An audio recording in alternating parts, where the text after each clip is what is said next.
नमस्कार. मी भाऊ तोरसेकर. तुम्ही बघत आहात प्रतिपक्ष. मित्रांनो, तुम्ही आषाढभूत हा शब्द ऐकला असेल. आषाढभूत म्हणजे काय असतं की दुसऱ्याचं काहीतरी डबोलं आहे, ते काहीतरी होईल आणि आपल्या हाती लागेल अशी आशा लावून जे प्रतीक्षा करत बसतात त्याला आषाढभूत असं म्हणतात.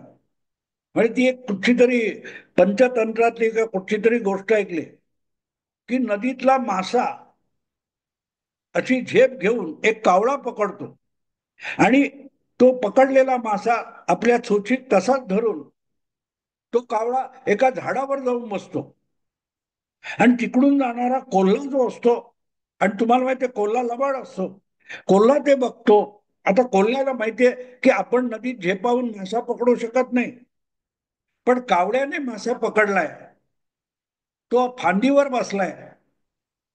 जर कावळ्याच्या तोंडून तो मासा सुटला चोचीतून तर अविता आपल्याकडे आपल्याला मिळेल आणि आपली सोय होईल. आता तो मिळणार कसा? कावळा काय उगाच एवढा पकडलेला मासा हा फांदीवर बसेल आणि टाकून देईल जमिनीवर पडू दे म्हणून, अशी शक्यता नव्हती. आणि म्हणून तो कावळा, तो कोल्हा जो असतो, तो खाली उभं राहून कावळे दादा, कावळे दादा, अरे तुझा आवाज किती सुरेल आहे, तू गाणं किती सुंदर म्हणतोस, तानसेन पण तुझं गाणं ऐकत बसेल, वगैरे वगैरे काय काय खोटं खोटं कौतुक करतो. त्याची अपेक्षा अशी असते की आपल्या खोट्या स्तुतीमुळे भुरळलेला कावळा जर खरोखरच गायला लागला तर मग त्याची चोच उघडेल, आणि चोच उघडली की माशावरची पकड ढिली होऊन तो मासा खाली पडेल आणि आपल्याला मिळेल. तर अशा आशेवर कावळ्याचं खोटं कौतुक करणारा कोल्हा जो असतो, त्याचं जे वागणं आहे त्याला आषाढभूत म्हणतात. आणि अशी माणसं पण असतात. जाता जाता आपण काहीही कष्ट न करता दुसऱ्याचं काहीतरी चाललंय, त्यातून आपला फायदा होऊन जाईल ह्या आशेवर जगणारी आपल्या आसपास खूप माणसं असतात. ते स्वतः काही करत नाहीत, पण दुसरा काय करत असेल, अगदी चांगलं वागत असेल, वाईट वागत असेल, कसंही असेल, पण तो जे काही करतोय त्याचा परिणाम म्हणून आपला फायदा होणार असेल तर त्याकडे आशेने डोळे लावून बसलेली मंडळी असतात. आणि अशी मंडळी आपल्या समाजामध्ये, भारतामध्ये कमी नाही. त्यामुळे बांगलादेशमध्ये जे काय झालं, श्रीलंकेमध्ये काय झालं, इंडोनेशियामध्ये काय झालं, किंवा आता नेपाळमध्ये काय झालं, त्यातून आपला फायदा होऊ शकतो का? होणं शक्य आहे. अशा स्वप्नरंजनात आपल्याकडचे अनेक राज्यकर्ते, आपले राजकीय नेते रमलेले आहेत. आपण कितीही प्रयास केला तरी भाजप सारख्या सुसंघटित पक्षाला आणि त्याच्या अतिशय मेहनती अशा नेतृत्वाला आपण निवडणुकीच्या मार्गाने हरवू शकत नसू, तर कुठल्याही मार्गाने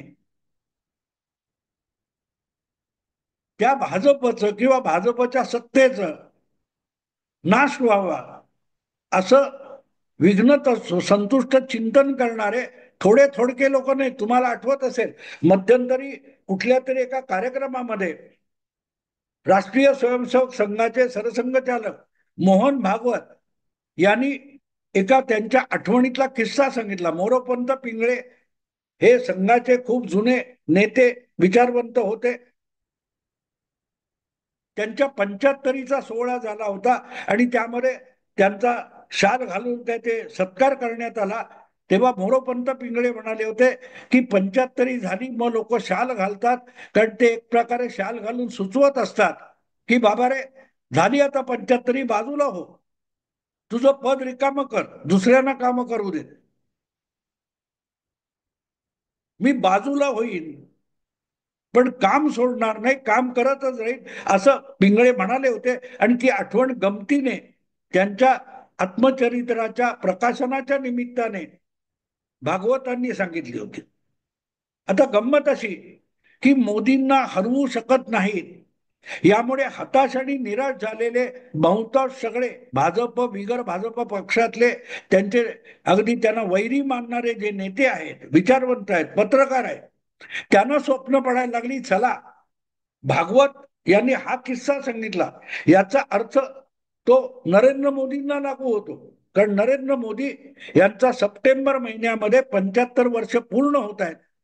आणि त्यामुळे 75 पूर्ण झाली की नरेंद्र मोदींनी पंतप्रधानपद सोडून, सत्ता सोडून बाजूला व्हावं, दुसऱ्याला संधी द्यावी, असा सिग्नल मोहन भागवतांनी दिलाय, संघचालकांनी दिलाय.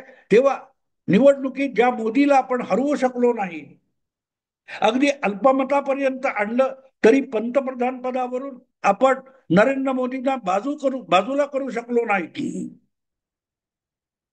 तो नरेंद्र मोदी सुंठी वाचून खोकला गेला म्हणतात, तसा परस्पर 75च्या निमित्ताने बाजूला होईल, अशी गाजरं अनेक जण खात होते. तर हा मानवी स्वभाव आहे. जेव्हा तुम्ही हताश निराश होता, तेव्हा काहीतरी चमत्कार घडावा, काहीतरी कोणी. आणि मी इतरांचं कशाला, माझं उदाहरण देतो नेहमी. आम्ही जेव्हा कॉलेजच्या काळात होतो, क्रिकेटचं खूप वेळ होतं, आणि भारताचा जो क्रिकेट संघ गावस्कर वाडेकरच्या जमान्यात होता,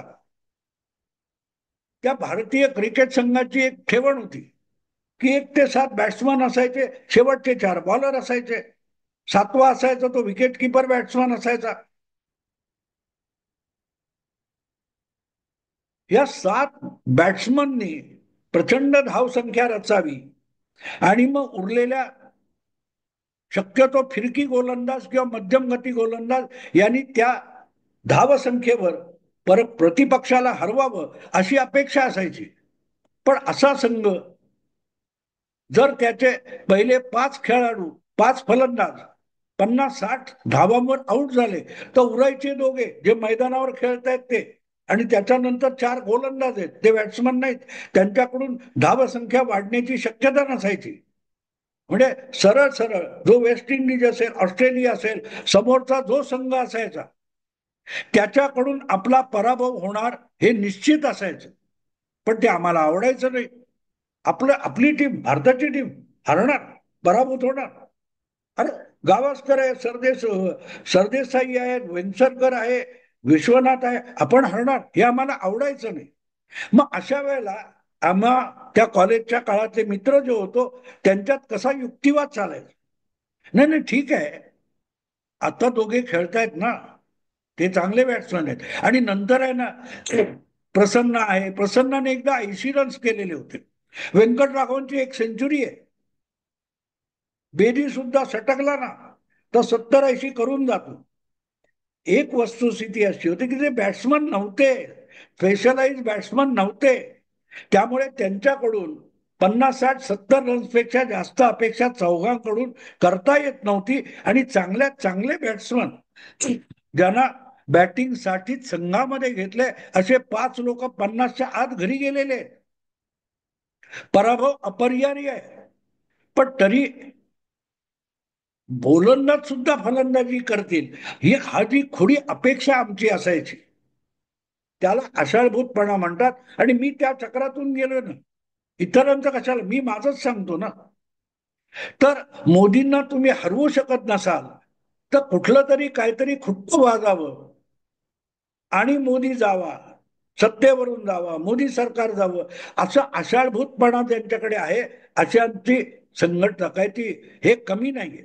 आणि म्हणून मग आता त्या सगळ्या मार्गाने होत नसेल, तो नितीश चंद्रबाबू फुटणार नसेल, किंवा उपराष्ट्रपती पदाच्या निवडणुकीमध्ये एनडीए मधले खासदार फुटून इंडिया अलायन्सचा सुदर्शन रेड्डी निवडून येणार नसेल, तर एनडीए भक्कम आहे. मोदींच्या मागे संसदेमध्ये, लोकसभेमध्ये, राज्यसभेमध्ये भरभक्कम बहुमत आहे. तर मग आपली डाळ शिजणार कशी? आणि मोदी आहे तोपर्यंत तो बुलडोज करत आपल्याला राजकारण करणार. तेव्हा काहीतरी चमत्कार घडला पाहिजे, कुठून तरी घडला पाहिजे. तो वैधानिक असो, संवैधानिक असो किंवा बेकायदा असो, काही घडो, पण हे मोदी प्रकरण एकदा जाऊन देत. अशा वाटणाऱ्यांची संख्या देशामध्ये अपरंपर आहे आणि त्यामध्ये प्रामुख्याने विचारधारेची लढाई करणारे जे आहेत त्यांचा समावेश होतो, जे रोजच्या रोज सांगतात ही विचारधारेची लढाई आहे. मग आपला विचार का पराभूत होतो याचं उत्तर त्यांच्याकडे नसतं. आपला विचार अधिकाधिक मतदारांना पटवून देण्यामध्ये आपण तोकडे कुठे पडतो याचं उत्तर त्यांच्याकडे नसतं. त्यामध्ये बहुतांश अंधश्रद्धा निर्मूलनवाल्यांचा समावेश आहे. विचारधारेची लढाई आहे तर मोदीला विचारधारेच्या आधारावर हरवा, विचारांनी पराभूत करा, पण विचार वैज्ञानिक आणि अपेक्षा अंधश्रद्धेच्या असं एक त्रांगडं होऊन बसले. आणि त्यामुळे नेपाळमध्ये काय जे घडलंय त्यानंतर अशा बहुतांश लोकांना वाटतंय की हा, जे नेपाळमध्ये घडलं, दंगलीतून घडलं, वैधानिकतेच्या पलीकडे जाऊन घडलं, असा काहीतरी चमत्कार भारतात घडावा आणि जेणेकरून भाजपला आणि मोदींना सत्तेवरून पाय उतार व्हावं लागेल. याला आषाढभूतपणा म्हणतात. कारण नेपाळमध्ये घडलं, बांगलादेशमध्ये घडलं किंवा इंडोनेशियात घडलं, ते एका विशिष्ट परिस्थितीत घडले. ते भले परदेशी ताकद वगैरे बोललं जातं, पण विशिष्ट परिस्थितीमध्ये ठराविक माहोल तयार झाला आणि तो माहोल जेव्हा सामान्य जनतेला असह्य होतो तेव्हा अशा घटना घडतात. आणि त्यासमोर कितीही शक्तिशाली सरकार असलं आणि त्यांच्याकडे कितीही मजबूत हत्यार आणि सेना दल आणि पोलीस दल असलं तरी जनतेच्या प्रक्षोभापुढे त्यांना झुकावं लागतं. पण जनतेचा प्रक्षोभ जो असतो त्यासाठी आवश्यक असलेलं वातावरण तयार व्हायला लागतं. जनतेचा तो प्रक्षोभ व्हावा लागतो, जो नेपाळमध्ये झाला. पण नेपाळमध्ये जो प्रक्षोभ झाला, श्रीलंकेत झाला, तिथले राज्यकर्ते तिथल्या जनतेला जसे वागवत होते त्याच्या विरोधातला तो प्रक्षोभ होता. आणि प्रामुख्याने तुम्ही बघा तर बांगलादेश असो, श्रीलंका असो किंवा नेपाळ असो, तिकडे गरिबाच्या नावावर अय्याशी करणारे जे घराणेशाहीच्या पद्धतीने राजकारण करतात त्यांना टिपून टिपून लोकांनी मारलेले आहेत. नेपाळ पर्टिक्युलर बघा, नेपाळमध्ये तो शब्द पुढे आलाय, nepotism, nepo kids. Nepo kids म्हणजे काय? नेपो किड्स म्हणजे काय? ही गरिबांच्या नावे राजकारण करणारे, सत्ता पद उपभोगणारे, सत्तेत बसलेले लोक हे गरिबाला उपाशी पोटी सोडून सत्तेचा फायदा घेऊन आपल्या कुटुंबियांना चैन ऐशाराम करण्यासाठी पैसा उधळतात आणि त्याची दारिद्र्यातून गरीब जनतेला किंमत मोजायला लागते. त्याचा राग आहे आणि तिथून तो नेपो किड्स म्हणजे राज्यकर्त्यांची पोरं वशिल्याने पुढे आणणं, त्यांच्याकडे पैसा उपलब्ध करून देणं, संपत्ती उपलब्ध करून देणं, म्हणजे सत्तेत आहे म्हणून त्याच्या पोरांनी चैन ऐशाराम करायचा आणि जनतेने उपाशी मारायचं, अशा स्वरूपाची परिस्थिती निर्माण होते. त्याच्या विरुद्ध नेपाळ पेटलेलं आहे. मंत्र्यांची, राजकारण्यांची, घराणेशाहीतून राजकारण चालवणाऱ्यांची घरदार जाळली गेली, कॉलरला पकडून माणसं मारली गेली. ती कोण कोण आहे ते बघा. भारतात असं काय झालं तर असं बोलणारी जे आहेत ना त्यांनी बघावं. एकदा नेपाळ, बारकाईने नेपाळचा घटनाक्रम बघायचा आणि मग वळून बघायचं आपण कुठे राहतो. चाळीत राहतो, फ्लॅटच्या सोसायटीत राहतो की ऐशाराम बंगल्यामध्ये राहतो. आपण महागड्या बंगल्यात राहतो का? आपलं मोठमोठं फार्म हाऊस आहे का? आपल्या फार्म हाऊस मध्ये नोटांच्या थप्प्या लागल्यात का? याकडे पहिलं वळून बघा. कारण नेपाळमध्ये संतप्त झालेल्या तरुणांनी आणि आंदोलकांनी ज्यांच्या घरावर हल्ले चढवले ते सगळेच्या सगळे घराणेशाहीच्या राजकारणाचे मुखंड आहेत, मोरके आहेत. गरिबाचं नाव घ्यायचं, आणि आपल्या पोराबाळांची चंगळ करायची, 5-5, 10-10 पिढ्यांसाठी लोकांना ओरबाडून लुटून संपत्ती जमा करायची, असे जे नेते आहेत त्यांच्यावर हल्ला चढवला गेलाय. त्यांची घरदारं जाळली गेलीत, त्यांना जीव मुठीत धरून पळायची वेळ आणलेली आहे.